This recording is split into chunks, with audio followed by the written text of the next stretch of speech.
저도 그렇고 여러분도 그렇고 우리들에게는 자랑거리들이 있어요. 그 자랑거리들을 생각하면 좋아요. 기뻐요. 흐뭇해요. 그리고 나 잘났다는 거를 선전하고 싶어요. 그 자랑거리들이 우리들한테는 그런 입장인데, 근데 여기 자랑하지 말래요. 자랑하지 않는데요. 이게 좀 아이러니한 부분이 있습니다.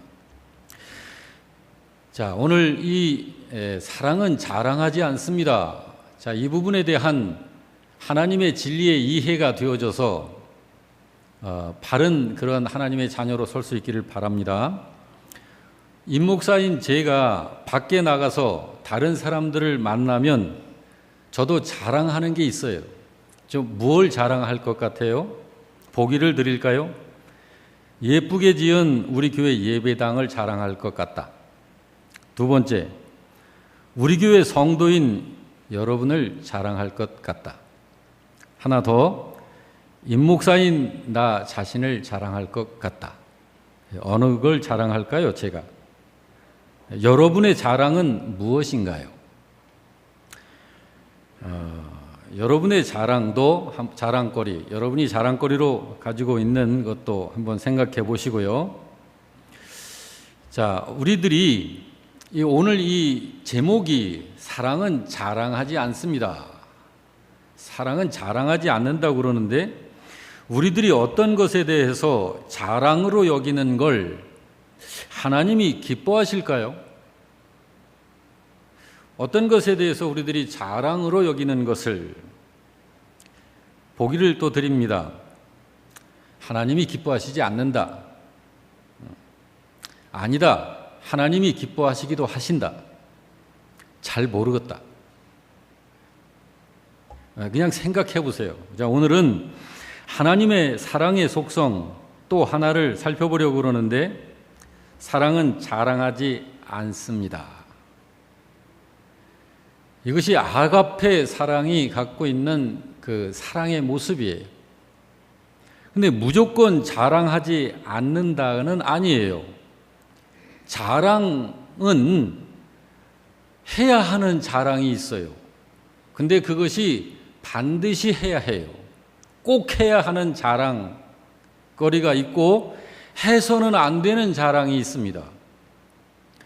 꼭 해야 하는 자랑은 하나님이 하라고 알려주셨어요.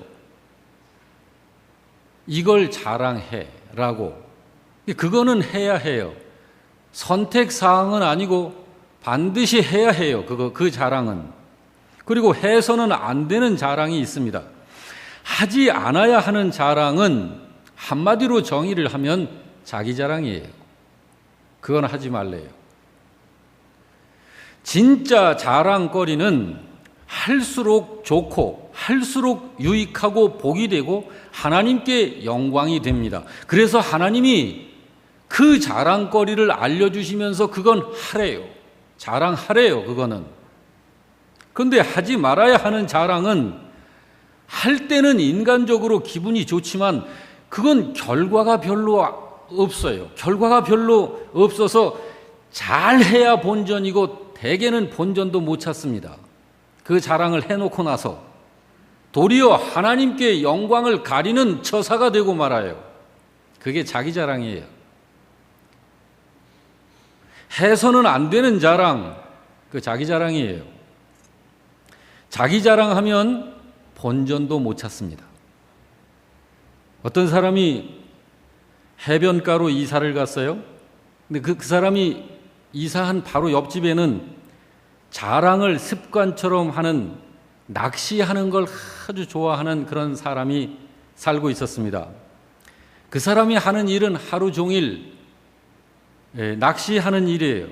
바위 위에 앉아가지고 낚시를 하는 일이기 때문에 그 사람 가까이 가기가 조심스러워요. 그래서 그 사람하고 이웃집에 살지만 가까워질 기회가 없어요. 그래서 눈인사만 겨우겨우 하는 정도로 그렇게 지냈습니다. 그러던 어느 날 자랑하기를 좋아하는 그 이웃 사람이 정말 잡기 어려운, 쉽게 잡을 수 없는 큰 물고기를 잡아가지고 이 사람한테 오는 거예요.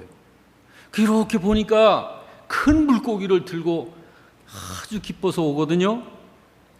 그래가지고 너무 반가워가지고 쫓아나가가지고 얼른 물고기를 받아들면서 뭘 이런 걸 다 가지고 오시느냐고 하면서 고맙다고 몇 번씩 고맙다는 인사를 했어요. 그런데 인사를 하는데 그 사람이 좀 당황해하는 그런 것이 느껴지기는 했지만 그래도 이 사람이 겸손한 사람일 거야. 그러면서 그냥 지내쳤습니다. 그 후 1년이 지나서 두 사람이 어느 정도 친분이 좀 가까워졌는데 그 이웃 사람이 작년 여름에 있었던 일을 솔직히 고백하기를, 그때 내가 잡은 물고기 중에서 제일 큰 놈을 당신한테 자랑하려고 들고 온 건데 당신이 고맙다고 몇 번이나 인사를 하는 통에 말도 못하고 그냥 뺏겼다고 그런 이야기를 하더랍니다. 여러분, 그 낚시를 좋아하는 이웃 사람이 한 게 뭐예요? 자기 자랑이에요. 자기 자랑은 본전도 못 찾아요. 여러분, 자랑과 칭찬은 맥을 같이 하는 것입니다. 맥을 같이 하지만 그게 자랑이 되기도 하고 칭찬이 되기도 하는 이유는 대상 때문에 그래요. 내가 나를 높이는 걸 자랑이라고 그러고 다른 사람이 나를 높이면 그걸 칭찬이라고 그래요. 칭찬은 괜찮은 거지만 자기 자랑은 좋지 않은 거예요. 지난 시간에 공부한 말씀이 성경에서 말씀하는 사랑은 시기하지 않는다는 사랑의 속성을 살펴봤죠. 자, 시기의 초점은 상대방에게 있습니다. 그런데 자랑의 초점은 자기 자신에게 있어요. 그런데 이 둘 다 나쁜 거예요. 시기는 타인의 업적을 무로 돌리는 그런 행위고, 자랑은 자기의 업적을 과장하는 행위죠. 시기가 나쁜 것이듯이 자기 자랑도 좋지 않은 거예요. 우리가 이런 말씀을 살펴보는 이유는 아담 이후 모든 사람은 남을 시기하고 자기 자랑하는 것을 본능적으로 좋아해요. 그것이 죄성이에요. 남이 잘 못되는 걸 은근히 속으로 좋아해요. 그리고 남이 나보다 잘 되면 싫어해요. 화가 나고. 그게 죄성이거든요. 근데 그건 나쁜 거예요.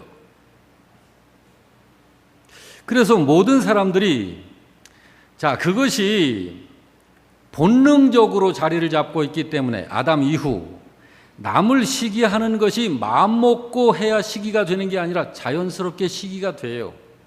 그게 왜? 본능으로 갖고 있기 때문에. 자기 자랑도 역시 마찬가지예요. 마음먹고 자랑을 하지 않아도 자연스럽게 자기 자랑이 돼요. 막 이야기를 하다 보면. 왜 그러냐면 본능적으로 그걸 좋아하는 거예요. 모든 사람들이 아담 이후에.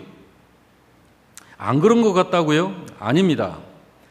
남을 시기하고 자기 자랑하는 것이 좋지 않다는 것은 머리로 인식해요.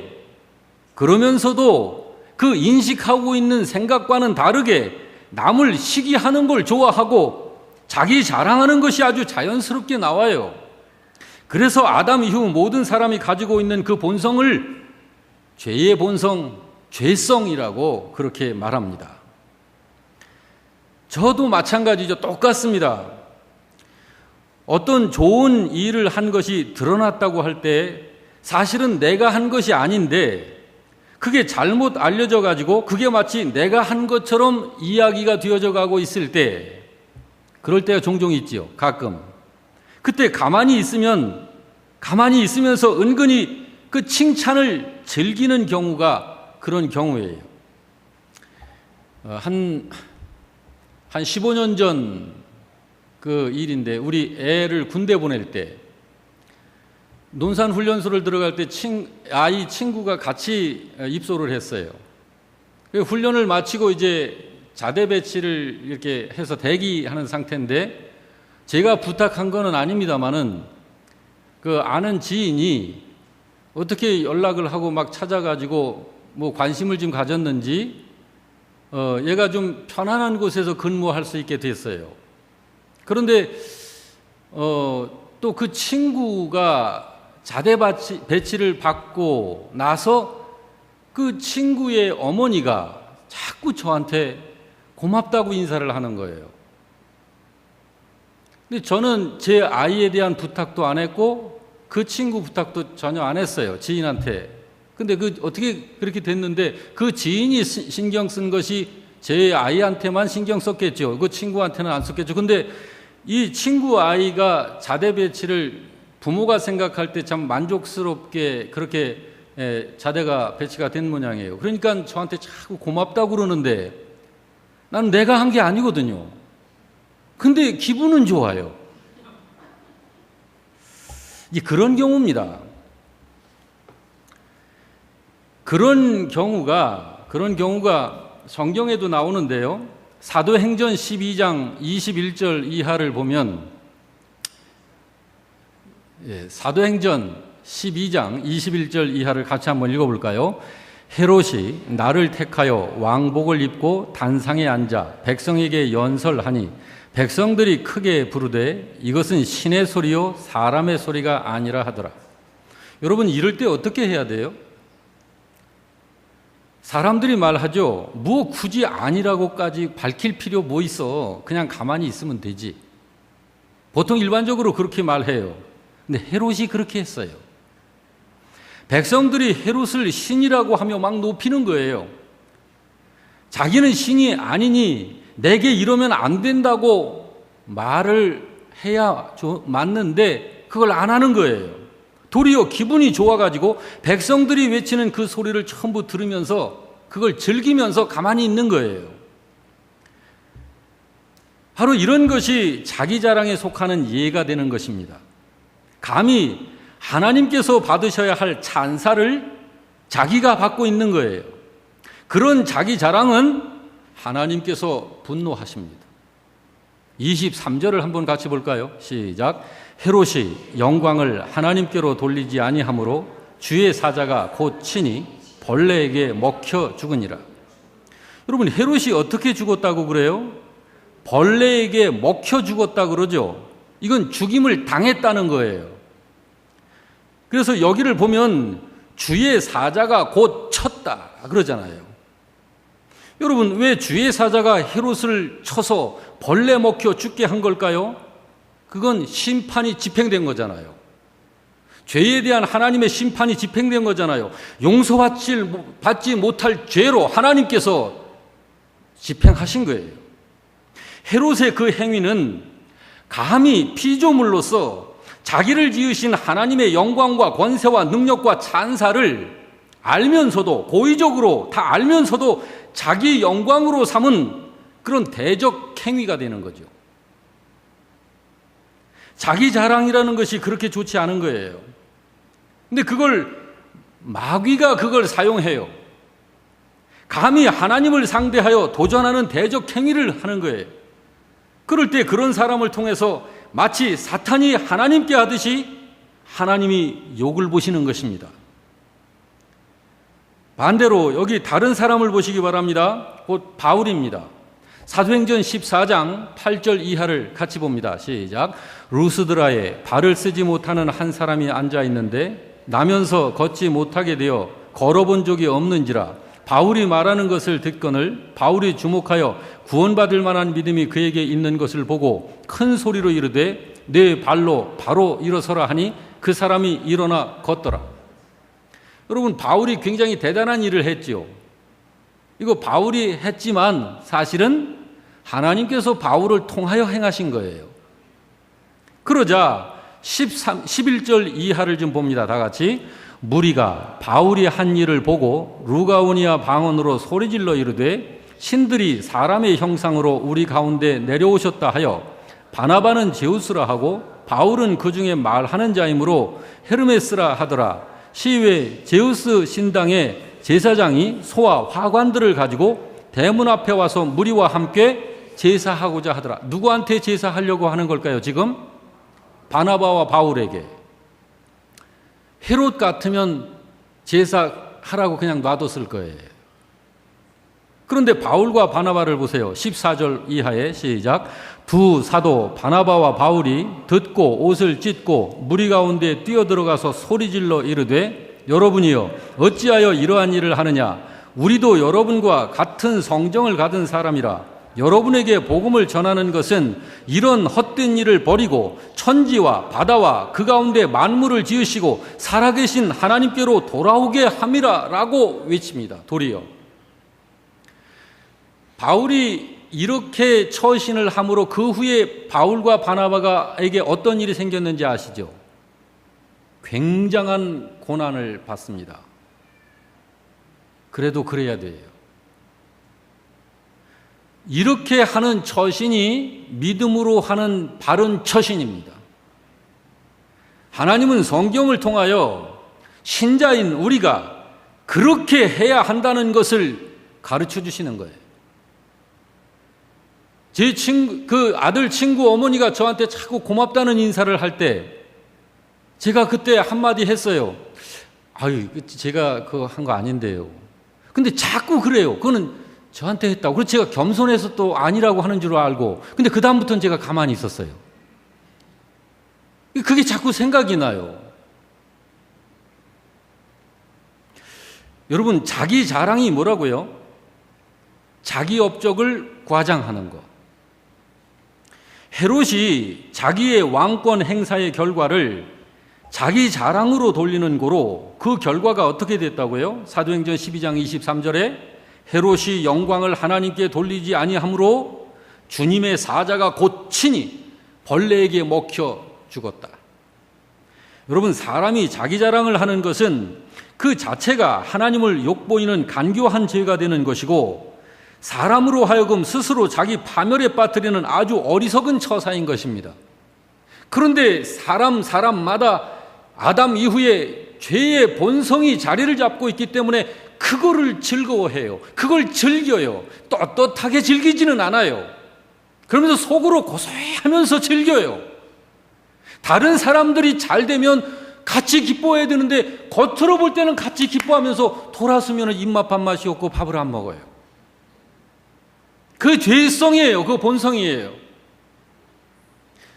여러분, 우리는 본질적으로 본성이 바뀌어야 됩니다. 예수님의 본성으로 바뀌어야 돼요. 아담 이후에 나의 본성으로 가지고 있는 그 죄성을 그대로 가지고 있는 한은 바른 신앙의 삶이 되질 않아요. 성숙한 신앙생활 살 수 없습니다. 세상 이길 수 없습니다. 항상 마귀에게 이용당합니다. 이거를 우리들이 깨닫고 우리 속에 있는 죄성을 자꾸 뽑아내야 돼요. 사도 바울은 나는 날마다 죽노라. 여러분, 그 작업을 하는 거예요.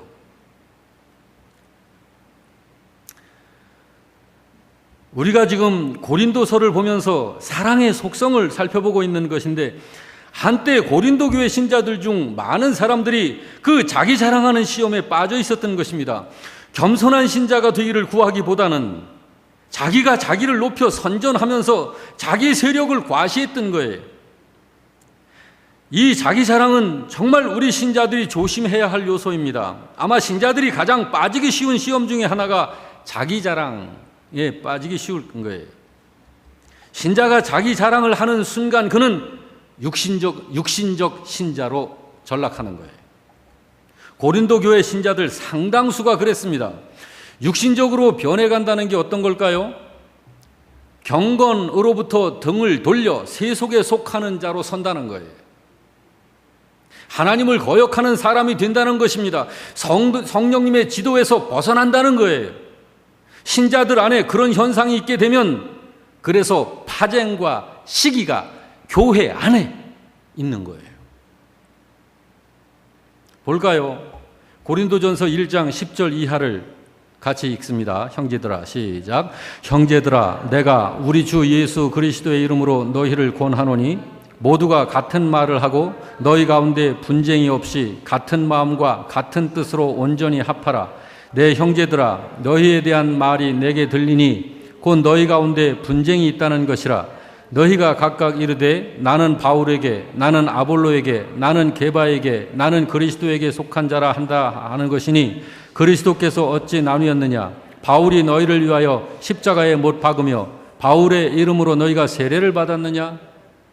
여러분, 하나님의 섭리로 되어진 것을 마치 자기의 입김으로 된 것처럼 말하면 그게 하나님의 영광을 가리는 처사가 되어서 벌레 먹혀 죽은 헤롯과 같은 자가 되는 거예요. 이런 것이 육신적 신앙입니다. 여기 고린도 교회 안에 내부적으로 분파가 생겼어요. 자, 하나씩 띄어서 보겠습니다. 바울, 아볼로, 게바, 그리스도. 바울 틀린 사람입니까? 맞는 사람이죠. 아볼로는 틀린 사람인가요? 맞는 사람이죠. 게바는요? 잘못된 사람인가요? 아닙니다. 경건한 사람입니다. 예수님은요? 말할 것도 없죠. 그런데 경건한 하늘에 속한 사람들 전부 다 그런 분들인데 그 중에서 파벌이 생겼다? 이건 왜 그럴까요? 이게 문제인 거예요.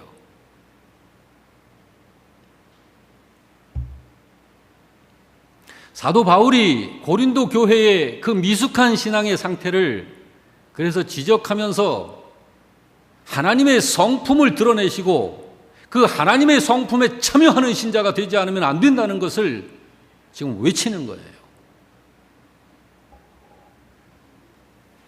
바울은 고린도 교회 안에 그런 자기 자랑하는 신자들의 모습을 보면서 그런 덕스럽지 못한 모습이 나타나는 이유는 고린도 교회 신자들이 참 사랑을 배우지 못한 것 때문이라고 지적하고 있는 거예요. 그래서 13장에서 하나님의 사랑을 곧 아가페 사랑을 설명하는 거예요. 부디 여러분, 지금 하나님께 예배하는 여러분 모두는 성경에서 말씀하는 그 진정한 사랑을 소유하는 신자가 되시기만을 주님의 이름으로 축원합니다. 여러분, 임 목사가 저도 사람인지라 저 먹을 거리 신경 쓰고 우리 가정도 신경 쓰고 여러분에 대해서도 신경 쓰고 다 그래요. 근데 제가 여러분들에게 지갑을 참 자주 여는 것 같아요. 밥도 잘 사드리고 제가. 근데 어떤 분들이 놀래요. 목사님이 밥을 다 사신다고. 우리는 그거 보통이거든요. 근데 다른 분들은 안 그렇대요.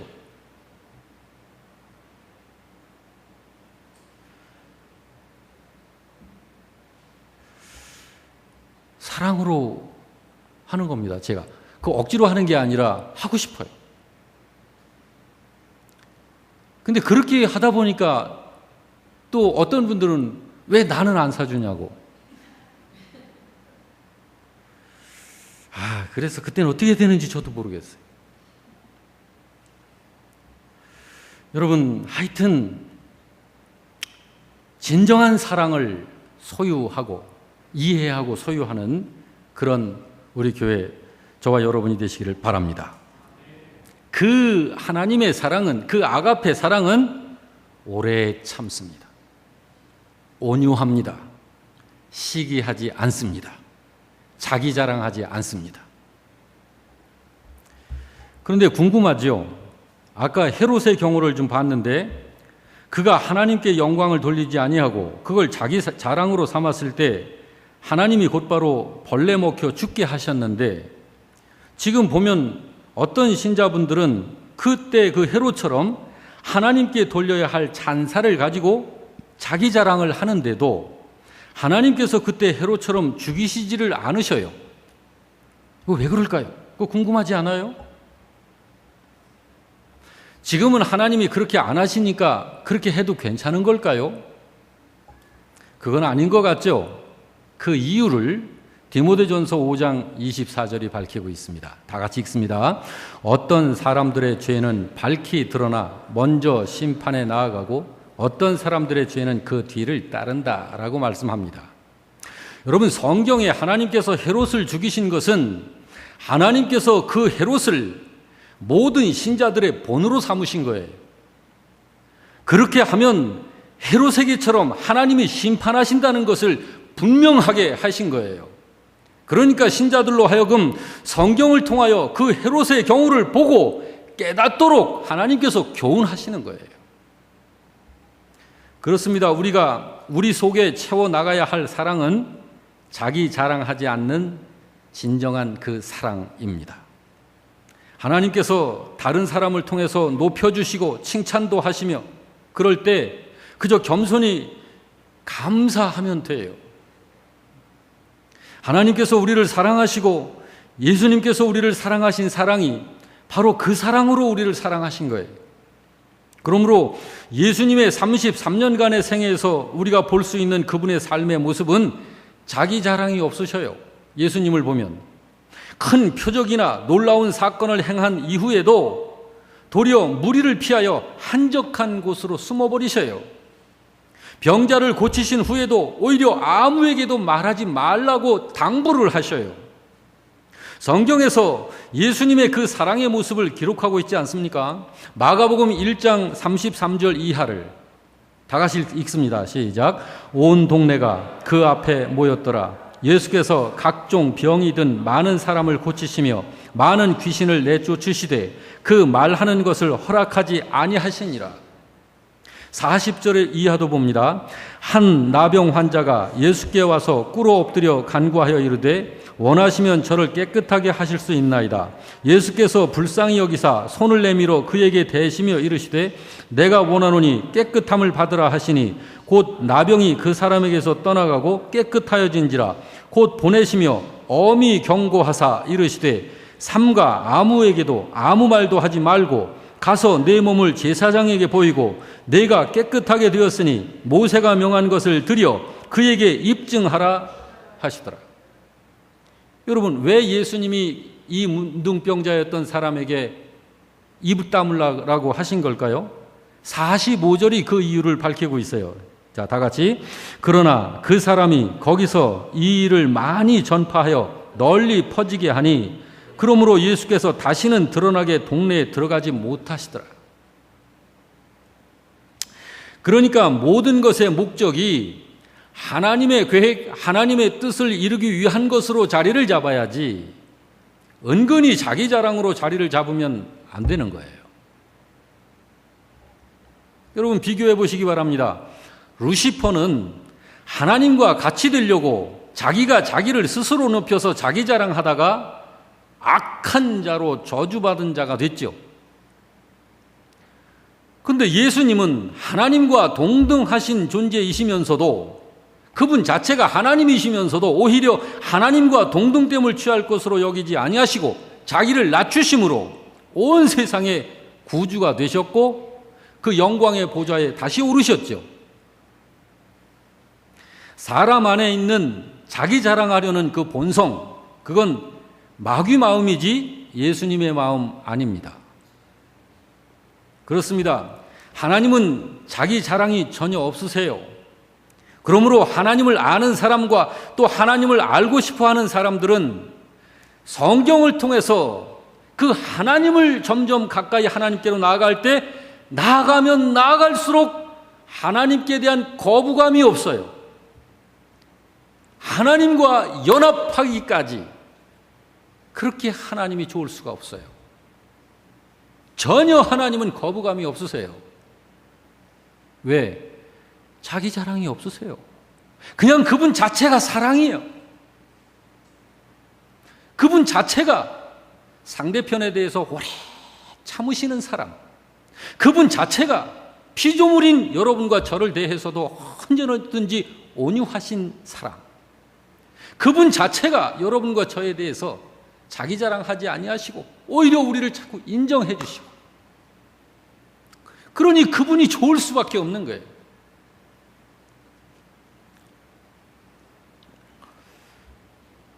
그럼 여러분, 자랑은 어떤 것이든지 하지 말아야 하는 건가? 그거는 아니에요. 고린도후서 10장 17절을 보면 이렇게 말합니다. 다 같이. 자랑하는 자는 주 안에서 자랑할지니라. 이거 자랑하래요. 이게 무슨 말이냐면 자, 내게 있는 이 자랑거리들을 그냥 자랑하는 건 안 되고 주님 안에서 이렇게 자랑하라는 그런 말일까? 그런 말 아니에요. 이 의미는 예수를 자랑하라는 말이에요.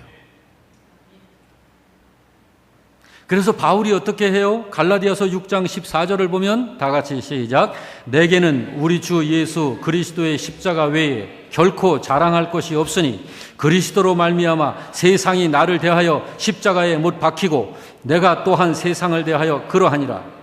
그러므로 여러분, 우리가 해야 할 자랑은 따로 있어요. 저도 한동안 아들, 딸 자랑했어요. 근데 가만히 성경을 정말 이렇게 해서 이렇게 보니까 그거 하지 말아야 되겠더라고. 제가 제 아내를 이렇게 부부는 좀 유치할수록 좋잖아요. 안 그런가요? 부부끼리는 좀 유치하세요. 그래가지고 자꾸 물어봐요. 제가 여보, 당신 나 좋아해? 그러면은 어떻게 하느냐면 쓱 쳐다보고 씩 웃어요. 그리고 대답을 안 해요. 진짜 좋아해? 자꾸 물어요. 그러면은 그걸 뭘 말로 그러냐고. 그래서 제가 아내를 자꾸 이제 장난을 자꾸 쳐요. 그럼 우리 시니어 이제 목요기도회 모임 때 자꾸 장난을 치면 유한분 권사님이 어김없이 그래요. 에휴, 목사님 그러시지 마세요. 왜요? 에휴, 그 팔푼이잖아요. 팔푼이나 하는 거다 이 말이요. 여러분, 이 부부 사이의 관계에서는 좀 유치한 거 괜찮은 것 같아요. 저 없을 때 제 아내한테 한번 여러분 슬쩍 물어보세요. 저를 얼마나 좋아하나. 여러분, 우리는 저는 이제 그런데 그런 부분을 제가 그냥 재미있게 하려고 하고, 자랑은 예수님만, 복음만, 하나님만, 하나님 나라만, 그리고 하나님의 자녀인 여러분들을 저는 자랑하면서 살 것입니다. 예. 바울은 예수 그리스도와 십자가 외에는 자랑하지 않겠다고 결심했어요. 그게 성경에서 말씀하는 사랑의 모습입니다. 여러분에게 사실이라면 크게 대답하세요. 예수님 사랑하시나요? 감사합니다. 그렇습니다.